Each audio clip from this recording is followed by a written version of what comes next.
So we got a couple more due tomorrow. So let's have a look at those. Okay, the first thing we got here is a W30 by 211 beam.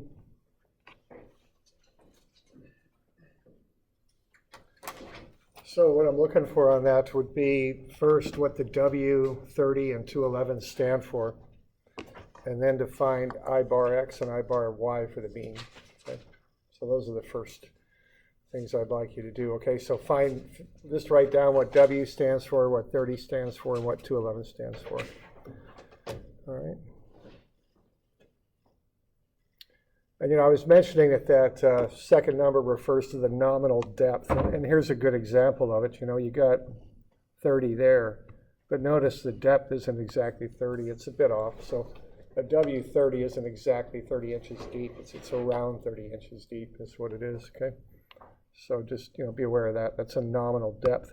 They use that to categorize beams. So there's a whole lot of beams if you look up at a table that are W30s. And they can be anywhere from, 29 to 31 or so inches deep. Okay.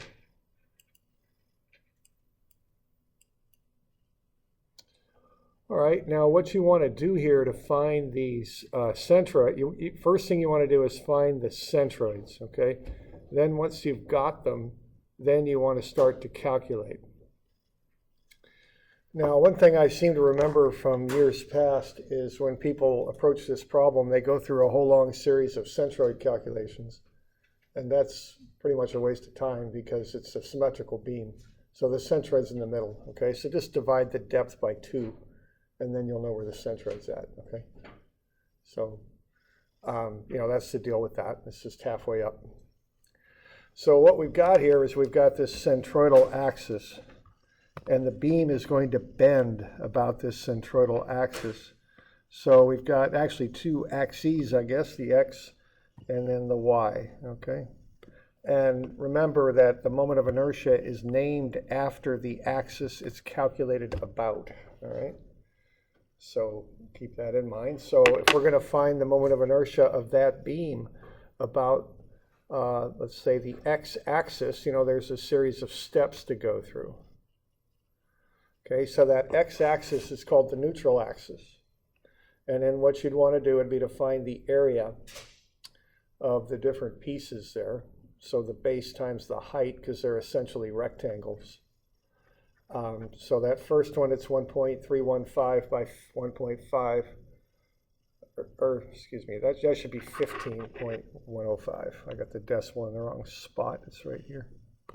There we go. So times 15 times 0.105, and that's 19.863. That holds for the top and bottom flange. All right.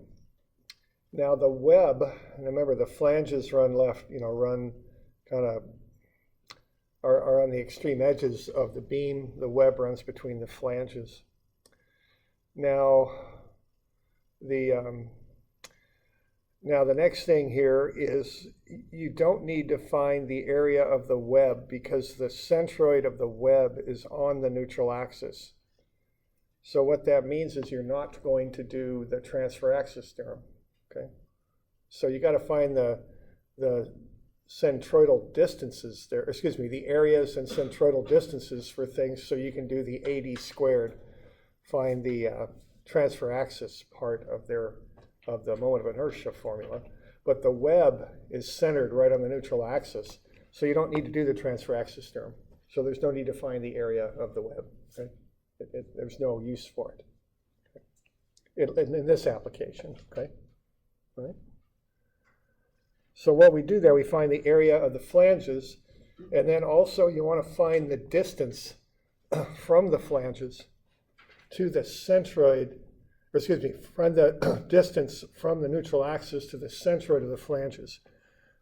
This is equal to D on the central axis formula. So that equals D, okay? That's why we're finding that.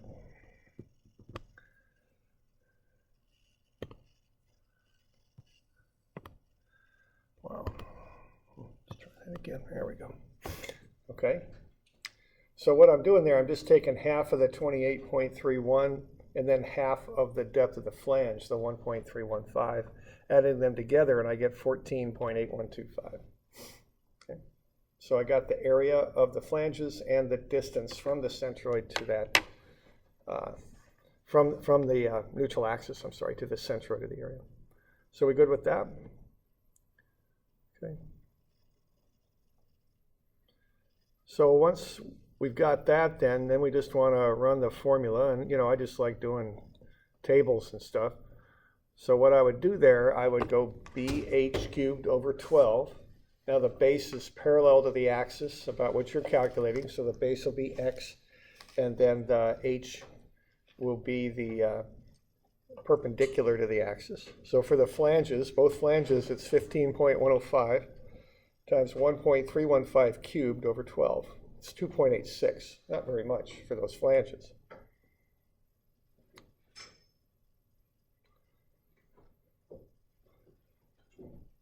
Okay, now for the web, it's quite a bit more because the thickness of the web, the 0.775, is parallel to the axis. That's the base, but the height is 28.31. That's perpendicular to the axis, so that's what you cube, and then you divide it by 12. So what you get for the BH cubed over 12 for the web is quite a bit more. It's 1465. Okay.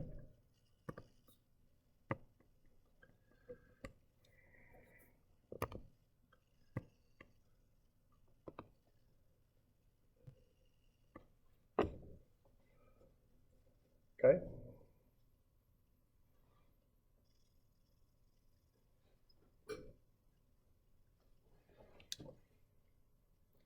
So that's the BH cubed over 12. And the units on this are inches to the 4th power. Now what you want then are the areas. So we got the areas of both flanges. They're 19.863. And that offset distance, as we showed on the diagram there, is 14.8125. So you take the area times the distance squared, and you get 4358. See, that's quite a bit larger than the BH cubed over 12 for those flanges. So to get the total then, you just add them up, and you'll get the moment of inertia of the flange about the neutral axis. And there you can very easily see why you offset those flanges. See, the further you can offset them, they get you a lot more moment of inertia back, okay? Especially because you're squaring the distance, and that really multiplies that distance, that offset. So when you add those two together, you get 4361 for both flanges. And then the area of the web doesn't matter because the offset distance is 0. So whatever the area is times the distance squared will just be 0. So you just use the 1465, and then you add the three of them together, and you'll get 10,187 inches to the 4.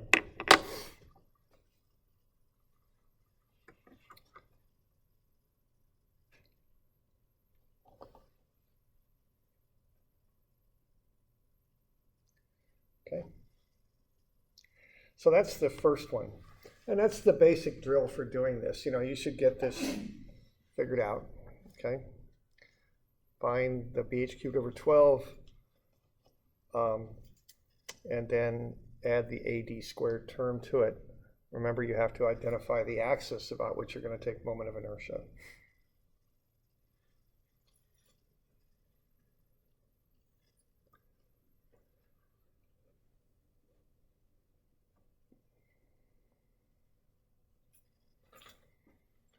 So 10,187. If you look that thing up in a table, it's 10,300.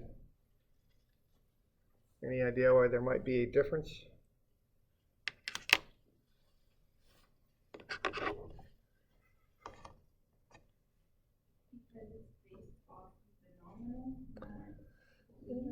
It's kind of the idea. Well, let's see. It's based off of, yeah, I guess there's a bit of a difference between this nice little picture and what you actually build, because when they build these or fabricate them, they got to put little fillets in here on these corners. And we're not accounting for that. But these come out of rolling mills, so they come out with fillets in there. And that adds a little bit, so they add that in on their calculation. We didn't. There's the difference. All right. So we good with that? Doing all right? Didn't you say that they're not all exactly the same measurements too, though? The beams themselves? Yeah, you say there's like a range that fits into this. Well, the range has to do with the name of the beam. The beam's called a W, in this case it's a W30, I think, by whatever. And this isn't 30 inches deep, it's 30.94. We accounted for the 30.94. So the variation is just in the W30 category. That's all. Okay. All right. Other questions on that?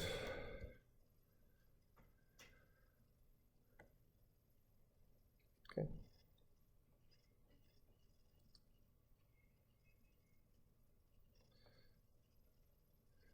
Okay, so if you're going to find I sub y, it's not a big deal because now the neutral axis is running in the y direction. Notice that the centroids for both flanges in the web are right on the neutral axis. It runs in the y direction. So it's just bh cubed over 12. Okay, so the base runs parallel to the axis, and now the height runs perpendicular to it. So it changes the location of those dimensions on the formula. So now it's 1.315 times 15.105 cubed over 12. Okay. So you got to remember to, change the definition of base and height. I think of base as being parallel to the axis I'm calculating about, and height being perpendicular to it. Okay. So when you add those three things up, you get about 756. It's actually 757 from the tables. Same reason, it's the fillets, but notice those fillets now. Fillet is like a round that you round things out with. But notice those fillets are now a lot closer to the axis, so they don't add as much moment of inertia for I sub y as they do for I sub x. I sub x are a lot further away from the neutral axis, so you get a bigger transfer axis theorem portion to them. Okay.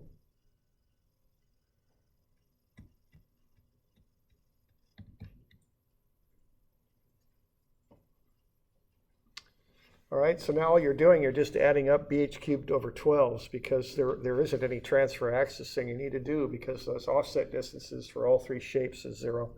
So the AD squared with D being 0 is always 0. So you just add the 3 bh cubed over 12s. Okay.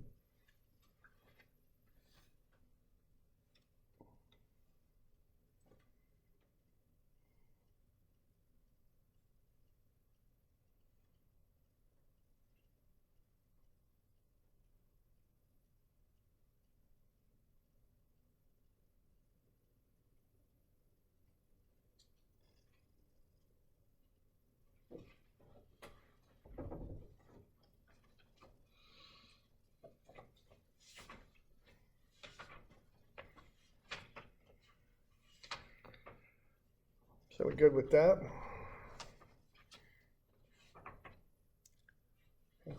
Now, so I kind of ran through this one with you. It's a standard process, so use the same process for the next one. All you got to find on the next one is I sub y, I think, or I sub x. I'm sorry, I sub x. The one thing on the next one is it's not symmetrical, so you do have to find where the centroid's at. So you just got to go through the centroid calculation to find where its neutral axis is located. Okay. All right. So, this one is symmetrical, which most standard I-beams are. But you could custom fabricate one that may not be symmetrical. So that's, you might have to find the centroid. So for this one, you will. So, find y bar first. That's the neutral axis location. That's why I want you to find that.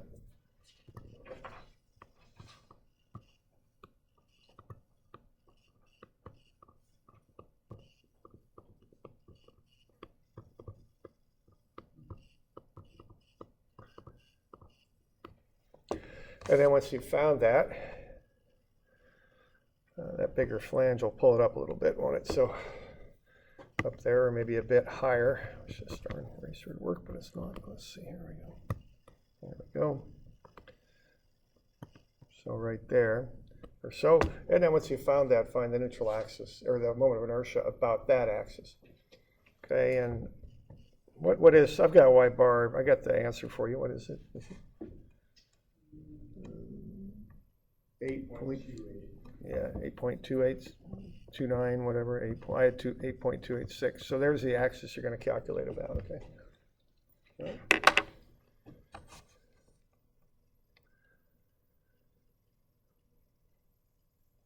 Okay, so that's a little bit on moment of inertia. And that's, this is part of how you figure out how much stress develops in a beam when you load it up. It's part of the formula, MC over I. Okay. So, any questions on that stuff?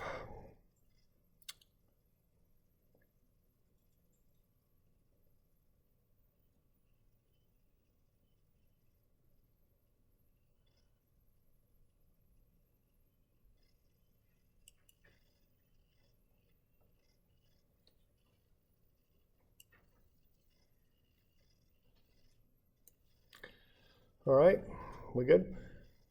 So we could do the last one here. Have you all given this a bit of a run? Okay, well, we can take a couple more minutes here on it, but what we got on this one is we've got a composite shape, and we don't have the formula for the centroid of a trapezoid like this thing. So what we would do, we'd cut the top off of it, and then we'd make it into a triangle and a rectangle. So the centroid of the rectangle's right there, centroid of the triangle's right there. So what you're going to want to do are find those two loads pushing down. Okay? So you just want to find the area of the rectangle and the area of the triangle. And the one common error that people might make on this is they don't use the proper height. So just be sure you're using the proper height. So there's two different heights. The sum of the heights is 7,200.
I got 3,300 and 12,000 is what I got.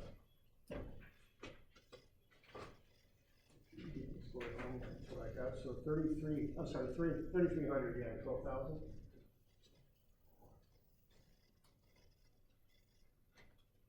Okay with that?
Okay, so the first step there, I'd get 6,300 and 9,000 for those two loads. Put them at their proper locations. We're measuring from the left-hand side, so the 6,300's a meter over. The 9,000's 1.5 meters over. You all good with that? Okay. Good. And then once we've got those, take moments about A. So really all you got to do is do that. I mean, after that, it's a pretty straightforward problem to find the reactions, eh? Okay.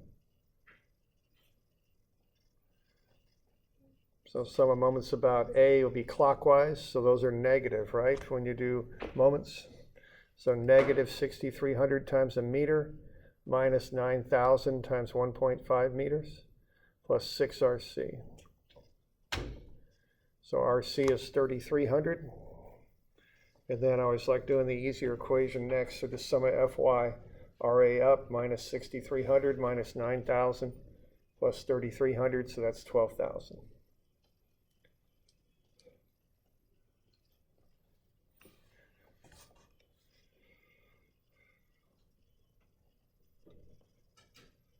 Okay.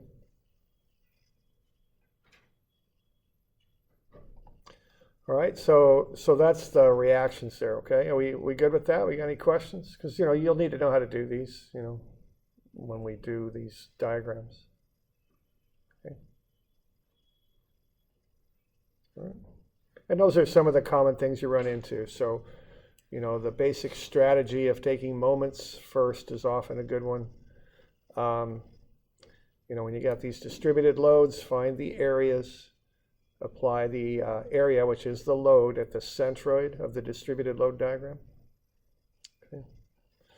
Couples don't have moment arms. They affect everywhere on the beam equally. They don't add forces to a beam. So that's the deal with couples. Cantilevers have a full set of reactions at the support. Couple reaction, vertical and horizontal reactions. And then if you got composite load diagrams, cut them up into triangles and rectangles. So, and then find the area, put the area at the centroid. That's the basic drill on these things, okay? Okay, now we'll start off on shear and moment equations here. So let's have a look at this. Now, kind of like we've been doing all term here, we want to find the internal forces. So we want to know what's going on inside the beam. Okay, so the shear, what goes on inside the beam are two things. There's a moment type internal action, an internal moment, and then there's also an internal force. Okay, now the force generally acts vertically because we push up and down on the beam. That's called the shear inside the beam. And the moment is, you know, just called the moment, okay? So there's sign conventions on this stuff that you want to be sure that you know. So what you want to do is start on the left and read to the right, you know, just as we read a book here. We start on the left, go to the right. You make a cut through the beam where you want to investigate it. And then inside the beam now, you've got these internal actions that are happening. The shear and the moment. So you just draw them right next to your cut. Now, as you're working left to right, shear is positive down, which is kind of a funny thing, but that's how it works. They do that so it'll match the moment sign convention. Moment curls the beam up, okay? So here are the effects of positive shear and moment, right there, as you work your way from left to right. If you're going to go from right to left, they'd be the opposite. So shear would be up positive, and the moment would be clockwise positive. Okay. So you do have to remember that shear down thing that comes up. Okay, so just remember to put it downward. And then the way to remember the moment is what? Positive moment makes the beam smile, and negative moment makes the beam frown. So that's just stupid enough to remember it, okay? I've remembered it for a lot of years, so that's kind of the deal, okay? So what we're going to do is we're going to start off by finding the reactions on the beams. So that'll be step number 1. Okay, so here's our beam on 770. And as it turns out, we already found the reactions on this thing. We did them yesterday. You know, these are the ones that I picked for us to practice on. So they're the worked out reactions. So this one is a cantilever. We've got a reactive couple at A of 20,250 and a vertical reactive force of 4,050. Okay, so to do that, you know, we found the area of the triangle, and that was 4,050, and then we found the moment arm, 2 plus 2/3 of 4.5, which is 3, so that gets 5, and that's where that comes from. So we did a moment equation and a force equation and found those reactions at A. Okay. Now, what we want to do here next is we want to find the, we want to find the internal forces and moments. Now, what you want to do on this is you want to break the beam up into sections. Each time the free body diagram that you would draw of the beam working your way left to right changes, you need to put a new cut and draw a new section.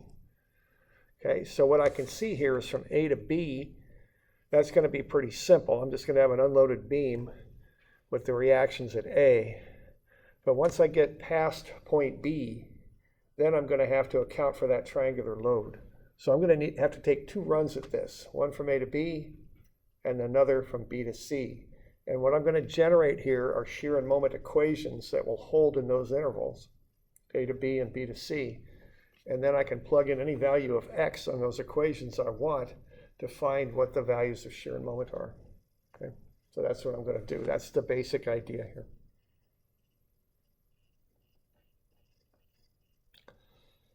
All right, so let's start by making a free body diagram out of that. So why don't you go ahead and do that?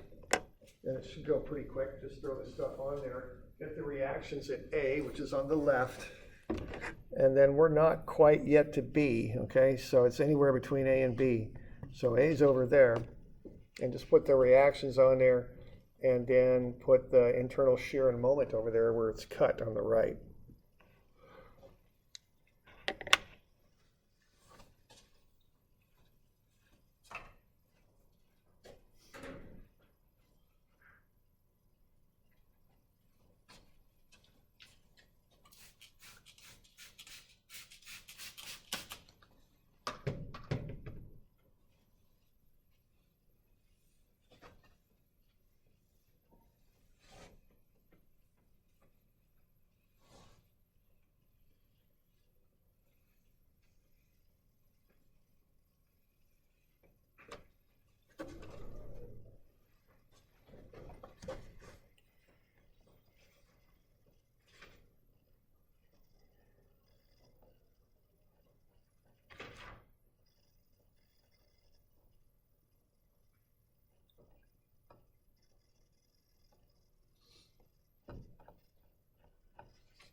Got something like that? Nothing too crazy there, eh? REX, REY, MRA, shear on the right, and then the moment, shear's positive down, so you draw it down, okay?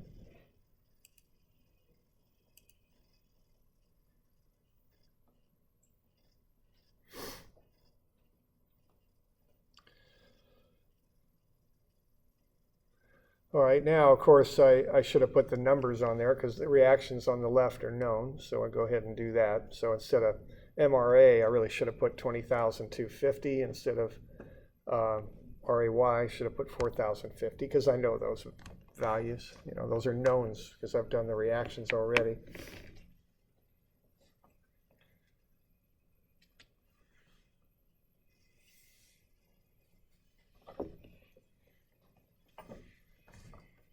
Okay.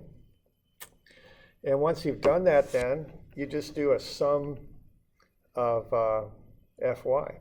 That's all you do to start, and that will find you the shear.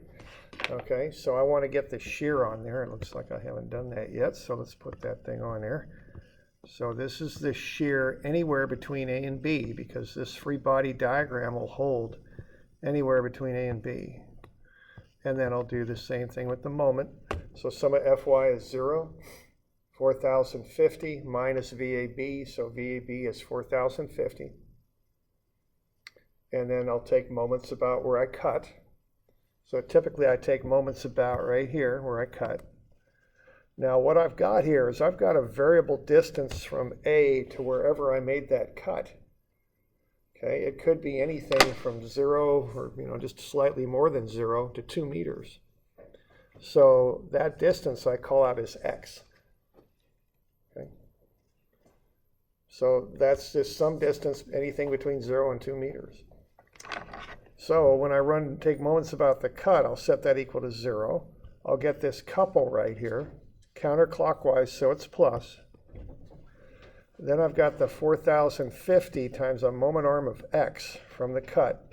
So that's coming around clockwise, so that's a minus. And then I've got my counterclockwise MAB, so that's a plus. So I'll go ahead and solve for MAB, and that'll come out to be 4,050X minus 20,250. Okay.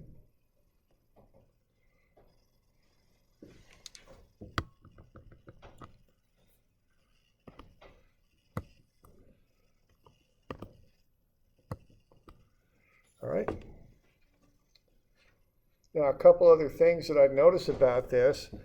You might notice that if you take a derivative of the moment equation, what you get is the shear. Okay? And that'll happen every time, so that can be a good way to check. Okay? So maybe I've got a little bit more room over here on the left. Maybe I'll write it there. So derivative of m is v, okay?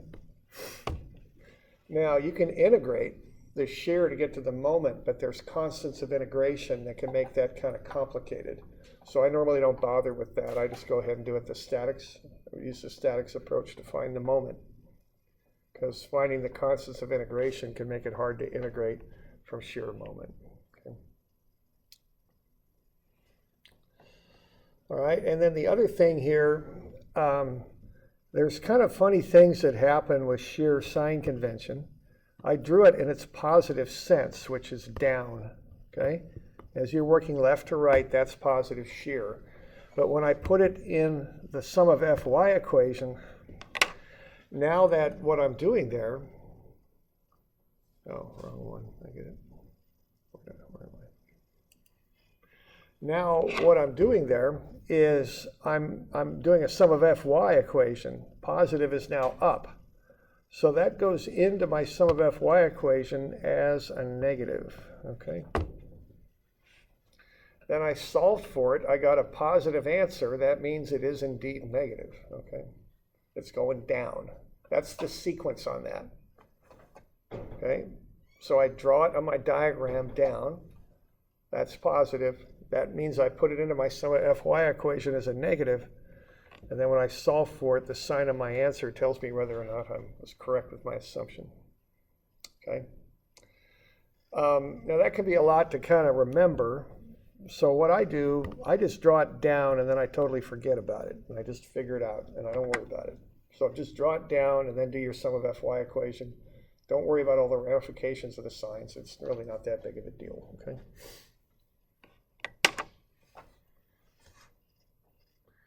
So we good on that? Doing all right?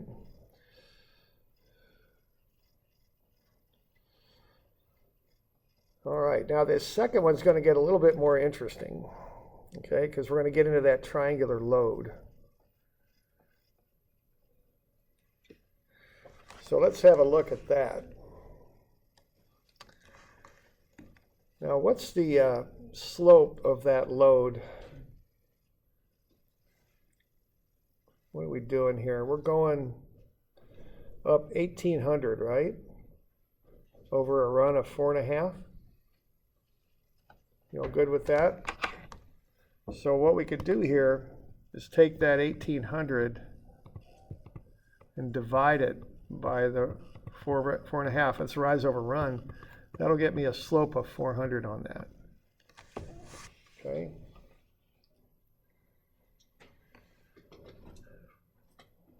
Now, what I got going on here is I have a distance here of x, don't I? I always start with x equals 0 on the left. And of course, I've got those reactions here too. I guess I better put those things on there. So what is that? 4,050.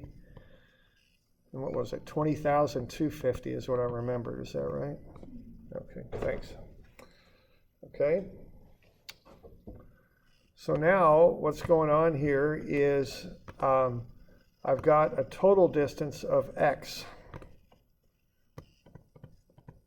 Now what I know is from A here to B there is 2. So what that's going to do is leave me a distance here of x minus 2. All right. You okay with that? So now I get the area of that little triangle because that'll represent the load. So the area will be the slope times the x distance. So it'll be 400 times x minus 2 is what it'll be. So the height of that thing will be 400 times quantity x minus 2. So that's 400x minus 800. That's the height.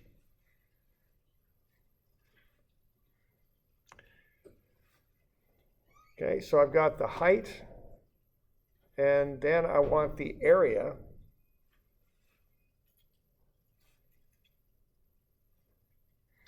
So what I'm doing there, I'm taking 1/2, because it's a triangle, times the height, 400x minus 800, times the base, x minus 2. So that's the area. Okay, 1/2 height times base. So I've multiplied the 1/2 through first, and then I've got 200x minus 400 times the quantity x minus 2. So I do the FOIL thing there. So 200x times x is 200x squared. 400 times x that's a negative 400x. Negative 2 times 200x is minus 400x again. And then negative 400 times negative 2 is plus 800. Then I'll collect terms and get that area. All right. So that takes a while, but that's the area. Now, one thing you could notice here is that's a fair amount of little calculations there to figure it out. So notice the little step-by-step process for doing that. I mean, let's see, how shall I express this? When you start working, you don't want to screw up, okay? Because bad things can happen when you drop negative signs and you know, it's not a little red mark on a piece of paper anymore. You could make 10,000 brackets that are wrong, okay? And that falls under the bad category of things that can happen, okay? So this is why I'm doing this, okay? And just remember, it's going to transition from a red mark on a piece of paper to actually repercussions. So get these habits going, okay? I mean, I screw up enough, I know that, but the more I can just step, the less mistakes I make, the easier it is to find them when I make them, and the easier it is to correct them, okay? So that's why I'm doing it this way. And you can see on that paper how methodical those calcs were. And I still even screw up. I mean, so So anyway, just some advice there. All right, and then we'll run these equations here. Let's just have a look here. For sum of Fy equals 0, we're going to have that reaction, which will be 4,050. Notice I don't bother with units on this stuff. It's complicated enough without units, so I know the units are going to work, so don't worry about it. And then I've got minus that area that I just calculated, because that's the load associated with the triangle. So minus 200x squared minus 800x plus 800 is the area of that triangle, okay? And then minus VBC. And then I just take VBC the other side of the equation, and I collect terms. And there's my equation, okay? Now, when I'm doing the moment equation, right underneath that, what I've got, what I do, I look at the shear equation and add moment harms. Okay, so all I got to do is take this 4,050 and add a moment arm of x to it. It's clockwise, so that's minus 4,050x. And then I've got a couple of 20,250. And then I've got this area here, the 200x squared minus 800x plus 800 times the moment arm. And the moment arm is right there. It's x minus 2 divided by 3, because it's a third of the base over, okay, from the right angle of that right triangle. Okay, so I just add that on there. Now that over 3 bit's going to complicate things, so I'll put that out in front as a third, and then whatever this thing's called, I just got to factor that x minus 2 times 200x squared minus 800x plus 800. That's not the FOIL, but it's something like it. I've got one more term, so it's not called the FOIL term system, but whatever the heck it is, I factor it through, and then I've got all those little steps walking my way down to get to the moment. All right.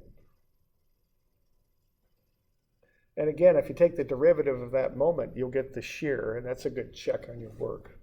Okay.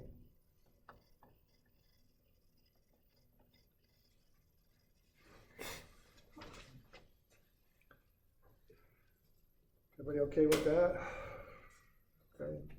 These things are a little tedious, so, just step by step on these things. Get dimension sketches, lay stuff out. It goes better, is my experience with it. Okay.